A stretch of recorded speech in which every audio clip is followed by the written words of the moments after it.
Good afternoon, everyone, and welcome to our Aquarium of the Pacific Online Academy. My name is Allie, and I am here live in our video conferencing studio in Long Beach, California. I hope you are joining us from around the country, around the world, around the corner. We're so glad that you're joining us with us this afternoon to learn more about the ocean and animals. One of my favorite parts of our program today is hearing directly from you. So if you have any questions, please text to 562-286-1838. I am not alone in the studio. I am a safe distance from two of my dear friends who are helping this happen today. I'm joined by Stacy and Emily, and together we're going to share a really great program with you to help you explore animals and maybe learn a little bit more about some new favorites. Now, we are live right now, but if you are interested in following us later and potentially sending us some questions later, you can also email us at live, L-I-V-E, at lbaop.org. That's live at lbaop.org, and we'll be checking in with you later. So today I'm going to ask you guys to be really great scientists. And to be a great scientist, you have to make observations. Now, there are lots of ways of making observations. You can hear something, you can see something. Whoa! Like I just saw. Did you see that? He was coming at me, Stacy. We can make some observations with our eyes, with our ears, with our nose. Today, oh my gosh, it is so busy and tropical right now. We're going to make observations with our eyes, of course, since we are coming to you virtually through your computer or through your phone. So when you are looking at an animal, you can learn a lot about it just by looking and making those observations. So as we're looking at our tropical exhibit here, whoa, again, that happened again. You can see some of these really unique animals. Now, as you look at maybe like the Napoleon wrasse or the rays or the trevallies, as you see these different animals, you might notice what makes them different. You might see, what are some observations that you see? You might see some different colors. You might see some different shapes. Oh, it just paused. You might see some different sizes. What do all of those shapes and sizes and colors and designs, what do those tell us about the animals? Today we're going to explore animal adaptations. Say that word with me, adaptations. Excellent. Adaptations is a really important thing that we look at when we talk about animals because it helps us understand how that animal is able to survive. An adaptation is something that an animal has or does that helps it to survive. Maybe it's a unique characteristic, a unique behavior, or even a unique body part. So when we think about ourselves, take a look at your body, take a look at a family member, maybe even take a look at a pet that you have that is near you right now. What do you notice about that person or animal that makes it unique? So when I look at Stacy, I notice that she has these things right here, right? That's an adaptation that helps humans use tools. We have these opposable thumbs. That's something that we have that helps us to survive. So we have all of these fish in our tropical gallery. I thought it might be fun to explore some fish that you may not be as familiar with. So the first fish that I would love to take a look at is one called a frogfish. Stacy, can you help me share a frogfish? Okay, that's a fish, right? Take a careful look. What about this animal tells you that it's a fish? And what about it might be a little unique? Well, I definitely see it has eyes, right? We think of fish having eyes. It has a mouth. But what do you notice about this mouth? I notice that it's really big. I also notice that it kind of looks like this. What would that mouth maybe help it do? Does this fish have fins? I see one right here. I also see one right here. What's unique about that fin? Well, it kind of looks like this fin too is resting right on the bottom. This frogfish is a really unique fish. We can tell where it lives. It looks like it's sitting right down on the bottom. And it has some unique adaptations. What can it eat with this mouth? Well, it can eat things that are really big. What can it do with these fins? It almost looks like it can stay in place or almost walk. This fish is related to a deep sea anglerfish. Can you kind of see the resemblance? Kind of looks like a cousin. When we think about that big mouth, an adaptation of deep sea animals and also of this frogfish is having a really, really big mouth to be able to eat maybe whatever it can find. Do you think this fish is a good swimmer? Probably not. So when we look at fins, when we look at mouths, we can learn a lot about how an animal moves and where it might live. I see that there is a question from Gage in Arizona. He wanted to know, can a rockfish adapt to its habitat? What an interesting question, Gage. So today we're going to be talking about adaptations. We're going to be talking about those things that animals already have on their bodies that help them survive.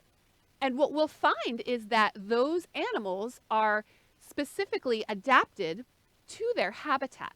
So when we say that we might adapt, so if we walk into a new situation, we might go, oh, I've never been here before. How can I adjust or change? That's a great way to use the word adapt. But today we're going to be talking about adaptations, things that the animal doesn't choose to have, but will already have it on its body. So yes, a rockfish is absolutely adapted to its habitat.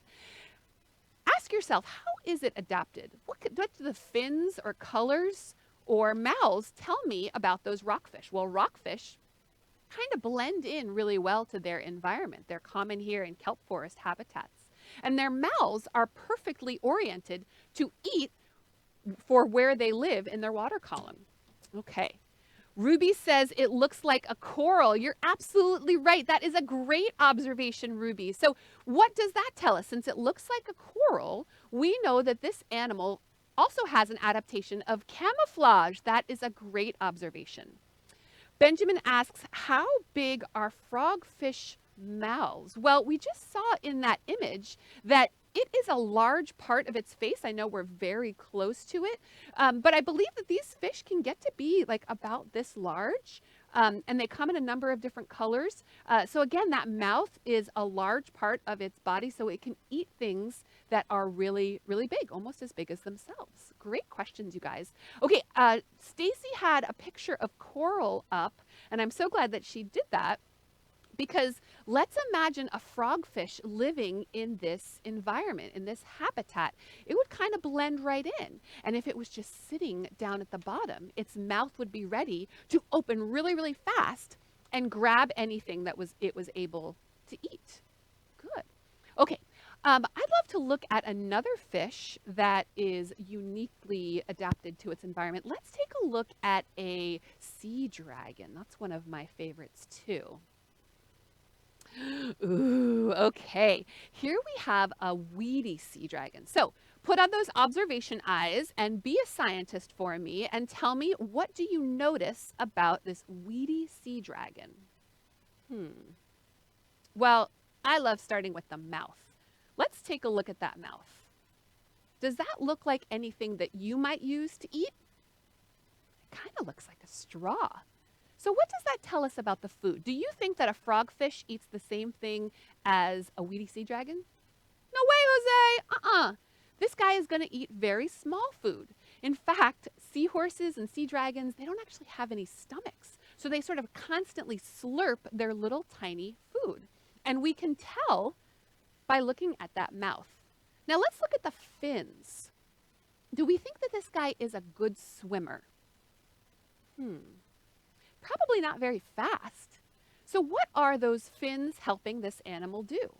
Well, again, it has the ability to camouflage. We can look at its environment. Now, even though this is from an exhibit, we can get a good idea of what kind of habitat it will live in. It will live where there is grass or kelp. They'll kind of blend in.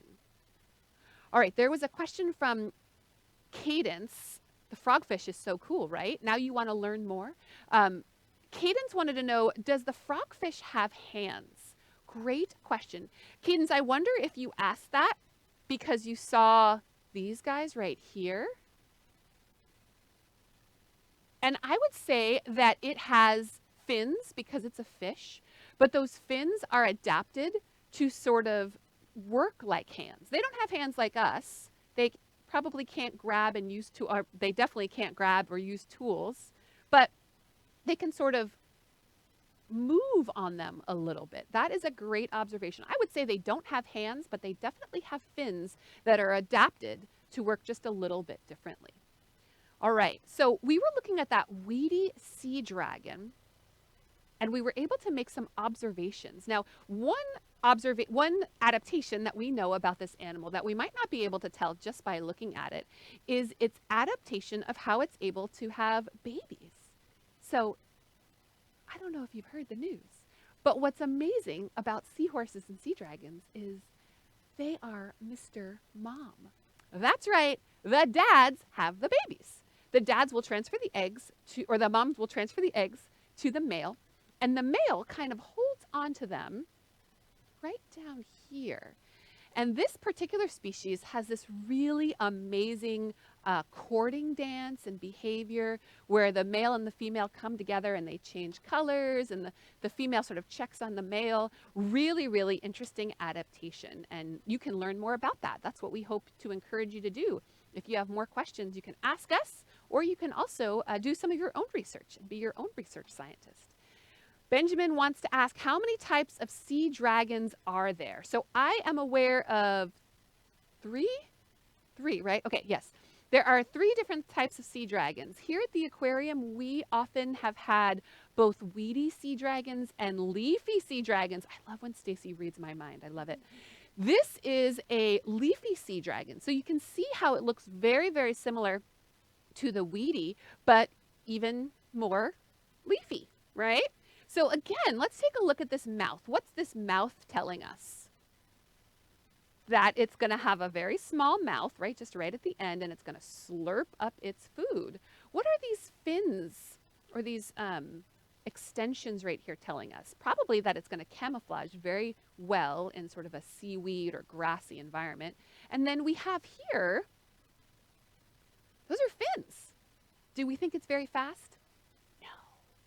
But because it's not very fast, it can protect itself with its camouflage. Very good. And then the third species, isn't there like oh, thank you, yes. There's also a ruby sea dragon. And all of these very unique animals are found off the coast of Australia area. So unfortunately not off the coast of California, but still in the Pacific Ocean, and a really incredible animal to consider for its adaptations. Okay.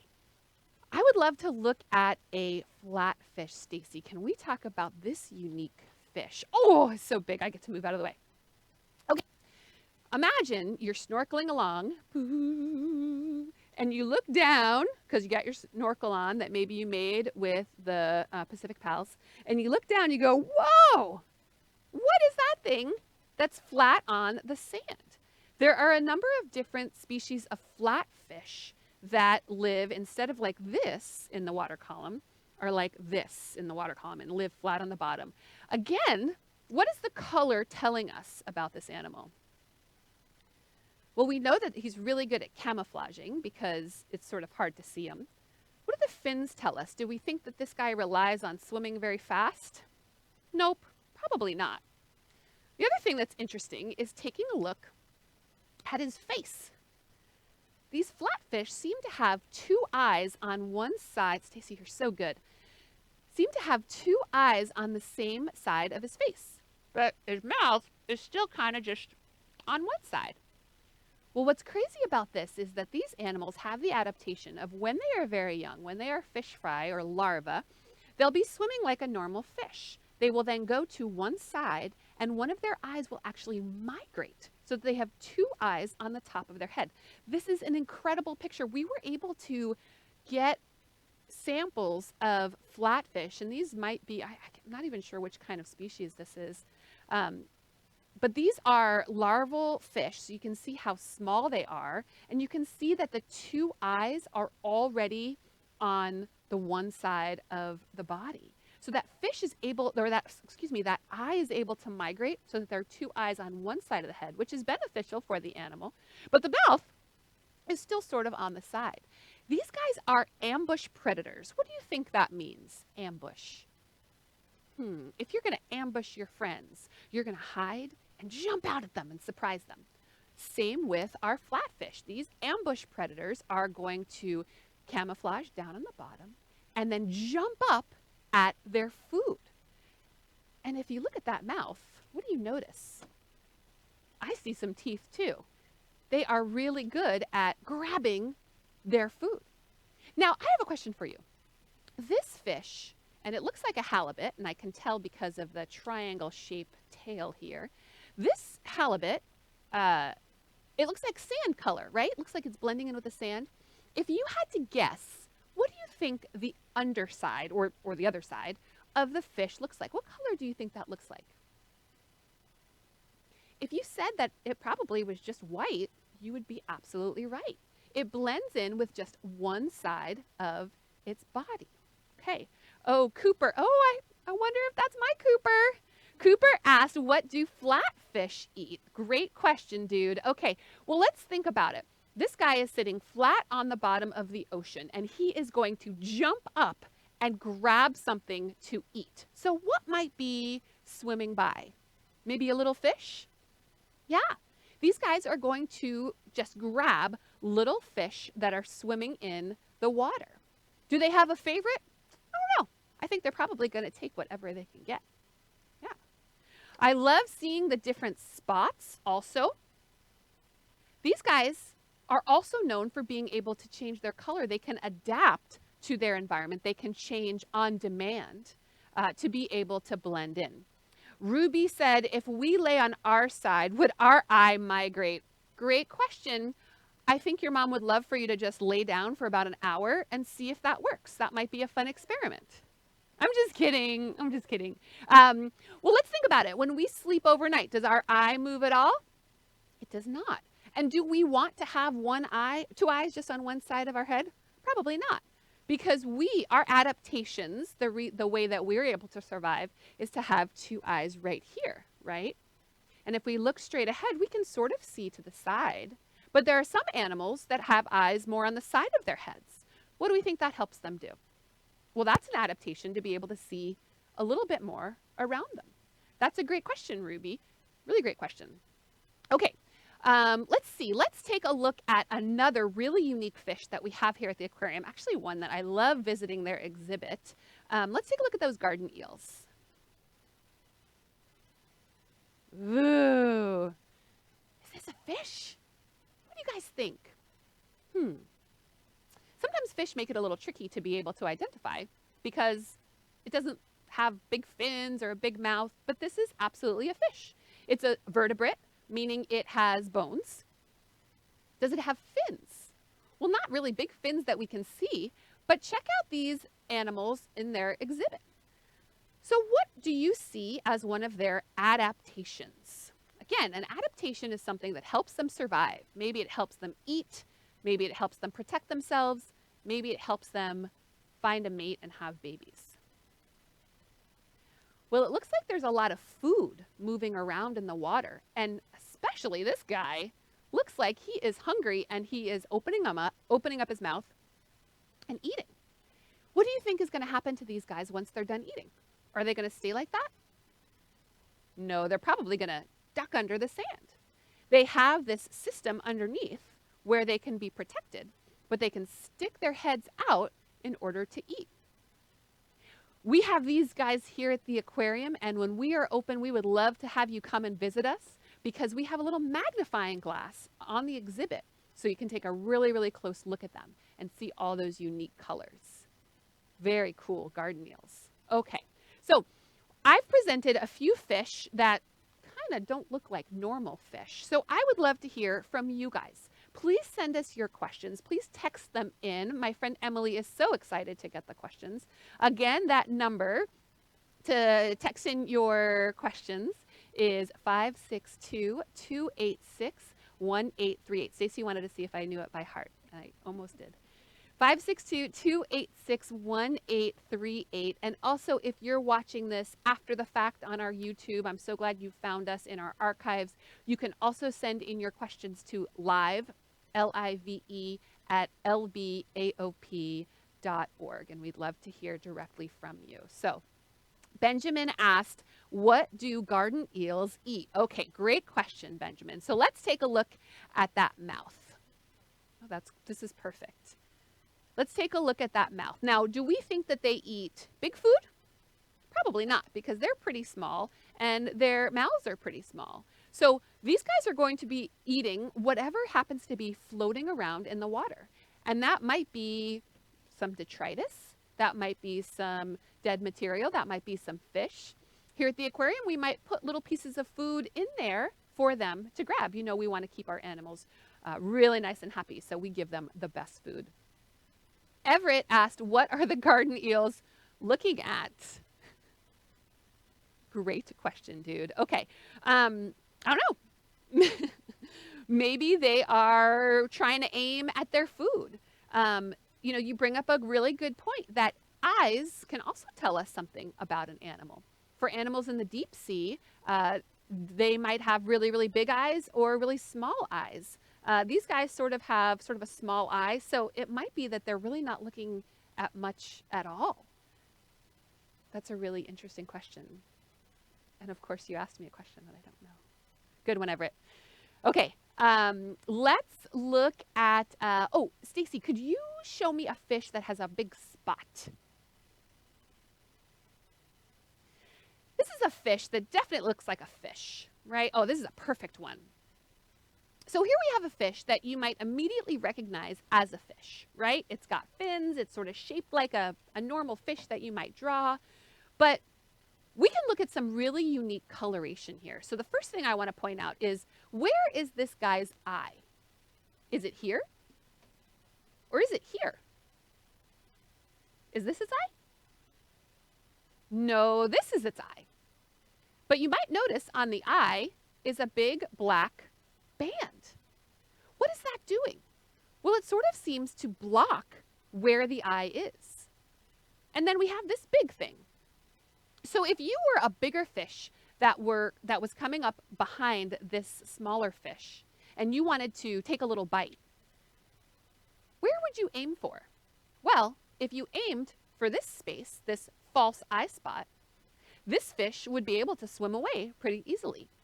And it's much nicer for this fish to potentially have a little bite taken out of a fin rather than its head. It's really common, especially in tropical fish, when we see these false eye spots. It's also very common to see that their eyes are camouflaged as well. Okay, Liam asked, how big is the flatfish? Great question, Liam. So there are a number of different species of flatfish. We have halibut, we have sole, we have CO turbots. There are so many different kinds of flatfish. And you saw in the picture of the little juvenile or the little larvae, it just sort of fit right in the palm of our hands. But there are some halibut that are a really important recreational sport fishing that can be as big as people. They could be like 6 feet. In fact, halibut is something that you might see on a menu, and depending on how that halibut got to your plate, it might be a good sustainable seafood option. So those flatfish come in lots of different sizes.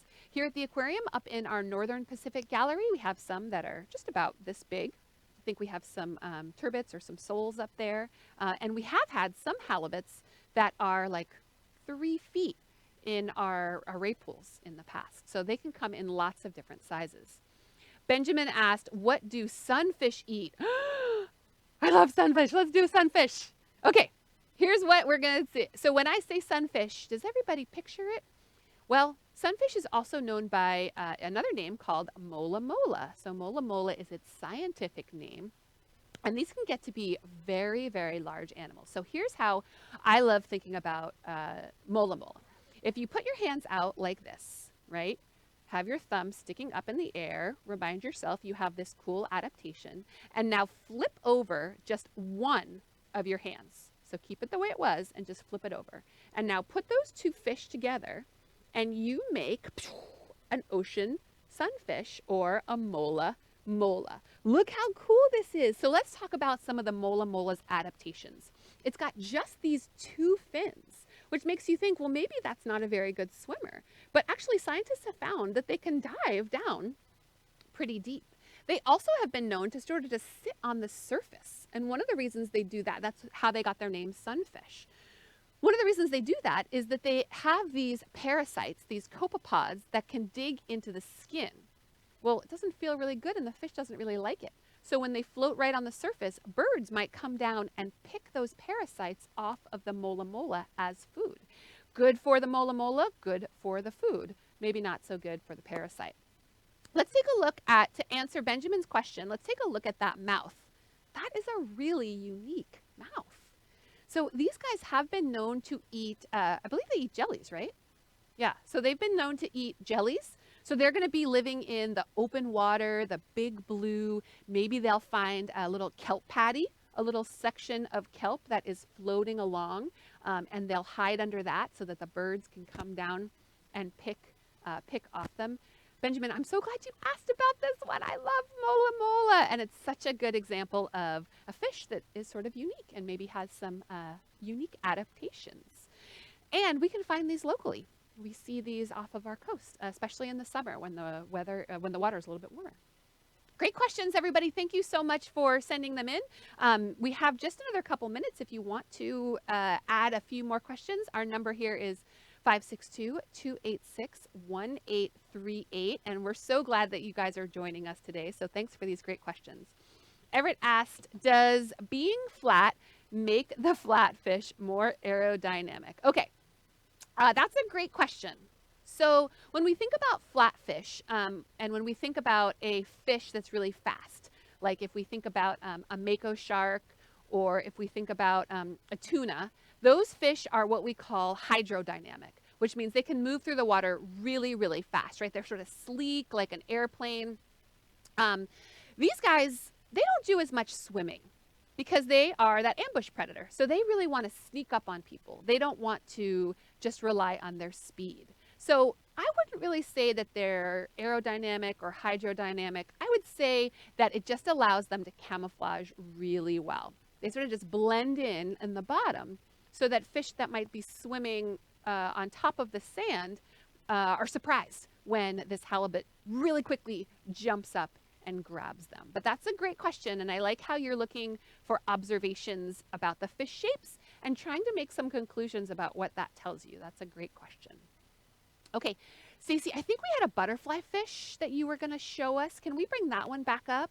Because we were talking about these tropical fish and their coloration. So I'm going to ask you guys, what do you see in this butterfly fish that is an adaptation? Look closely and see if you can make any observations. Well, first, let's look at the mouth. I love talking about food. Let's look at the mouth. What does that mouth tell us? It sort of is long and pokey. Do you think that they could fit that mouth into a small little space? Probably. And with that little mouth, they're going to eat probably small things. But being able to put their mouth into a small space allows them access to food that other animals might not have access to. What else do you notice? Maybe you see the false eye spot. That's great. What's this false eye spot do again? Oh, it confuses predators. It makes a bigger animal think that that might be the eye. But what about their actual eye? Oh yeah, it looks like there's a band through their eye. Tell me what that does again. Good job. It camouflages their eye. Excellent. This is a fish called a butterfly fish. It's a family of fish, and they are all this black and yellow and white. So if you see a fish that's black and yellow and white, maybe has a false eye spot, maybe has this little protruding mouth, and is sort of flat like this and swims through the water, there's a good chance you found a butterfly fish. So when you guys come back and see us at the aquarium and you go to our big tropical gallery, you'll be able to find butterfly fish. Great job. All right, I think we have maybe time for one more question. If you don't get your question answered, be sure to email us at live, L-I-V-E, at lbaop.org, and we'll be checking in on those. We're going to leave you with what we started, the tropical gallery. So hopefully now, when you look at a fish, you have some new tools to help you learn even more about that animal, even if you don't have somebody every time. Gets me every time. Even if you don't have anybody to ask. So use those eyes, make observations, try to figure out what its mouth or fins are telling you about where it lives and how it survives. Thank you guys so much for joining us. We're so thankful that you're letting us into your home during this crazy time. Stay safe, and we'll see you again soon.